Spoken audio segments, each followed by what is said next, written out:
Saya merepresentasikan diri sebagai rakyat, lalu direpresentasikan oleh anggota DPR. Yang sering seakabra, anggota DPR bilang begini, kedaulatan kalian itu udah kami pegang, kami mewakili kedaulatan. Saya tidak pernah menyerahkan kedaulatan saya pada anggota DPR siapapun itu. Yang saya serahkan adalah kepentingan politik saya 5 tahunan. Itu intinya. Jadi dari awal kita mesti tegur atau memberi kisi-kisi, anggota DPR itu tidak boleh mewakili kedaulatan rakyat. Dia hanya boleh mewakili kepentingan rakyat. Itu soal pertama tuh.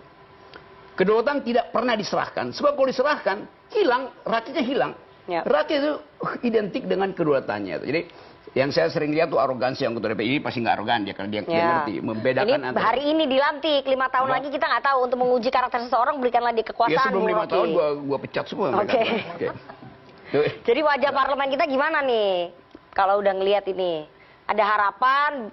Kerjanya biasa aja atau wajah gimana? Parlemen itu selalu udah setelah di skincare baru kita bisa oh wajahnya begitu. Setelah dipoles. Tetapi kalau orang berargumen baru kita tahu tuh bahwa skincare-nya dia itu 3 cm tebalnya atau sekedar untuk kebutuhan kamera, kan itu yang mesti kita lakukan. Begitu banyak anggota DPR yang skincare-nya itu lebih tebal bahkan dari kulitnya tuh. Gimana tuh maksudnya? Ya dia nggak merasa apa-apa dengan rakyat karena kulitnya terlalu tebal dengan skincare.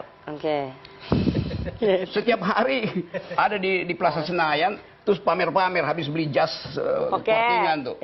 Jadi saya mau kritik itu sebetulnya. Nih, gaya hidup maksudnya. Gaya hidup itu. Ini pesan nih gaya hidup jangan berubah. Setiap jam 3 itu kalau gue lagi ngopi di Senayan itu. Kan mungkin mereka ketemu konstituen di Plaza Senayan. Konstituen tapi sambil pamer di sini ada bos itu. Juga bos itu. Jangan sebut merek ini. Terus? Ya, itu norak namanya. Karena dia mau pamer. Dia nggak ngerti cara. Jadi jangan sampai gaya hidup mewahnya itu. Bukan. Gaya hidup mewah tapi kendorakan dalam kemewahan, itu yang konyol namanya.